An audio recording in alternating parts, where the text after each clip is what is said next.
what was life in Hong Kong like under British imperial rule? Yeah, that's a very good question. And the contrast is astonishing. Like, under the British rule, there were three basic times of major protest, 1956, 1966, 1967. In all three cases, the army was called out, guns were up, shoot on sight. Lots of people dead. The newspapers were just completely shut down. Sort of like, okay, newspapers, no printing. Extreme violence, extreme heavy-handedness.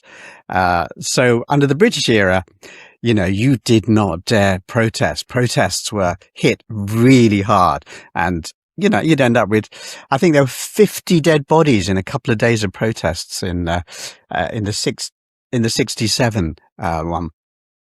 So very, very heavy-handed, right? In the Chinese era, you got massive protests and nobody gets shot, nobody killed. Army is never called out. The protests are much more violent than in the British era, but the response is much gentler. So that's never highlighted. That's never highlighted. In fact, the opposite is highlighted.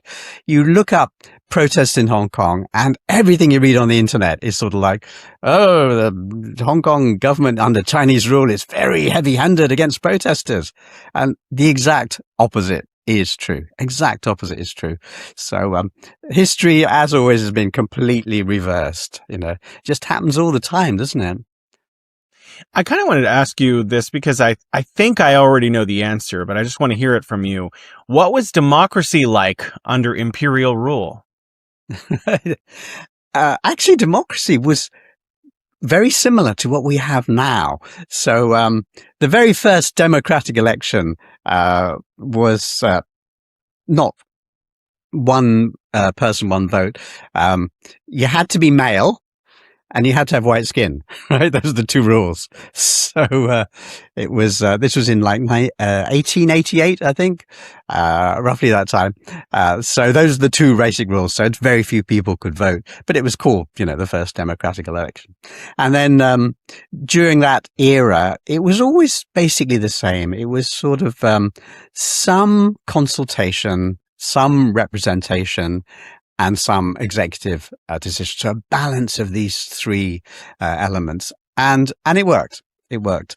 And so what we've got now in Hong Kong is the same thing.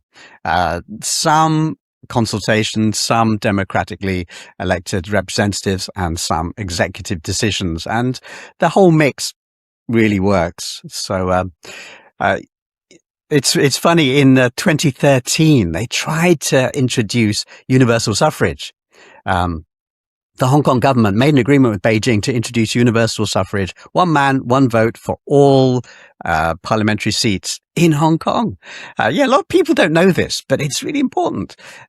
And surprisingly, the people called pro-democrats, they objected to it on the basis that there was an electoral college involved, saying, oh, no, it's not real. It's got an electoral college, a committee involved in making these decisions.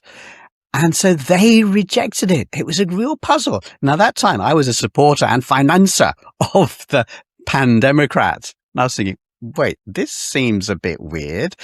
Beijing is offering Hong Kong full universal suffrage. And those were the words used, universal suffrage. And the pan-democrats, my political group, is rejecting it. This doesn't make sense.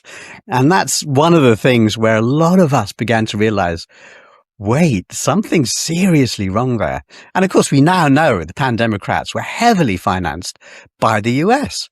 And they didn't want universal suffrage because that would create a calm, happy society. And it would show that Beijing was ruling Hong Kong and making it a happy society. They wanted polarization. They wanted problems. So, interesting. Wow, that is interesting.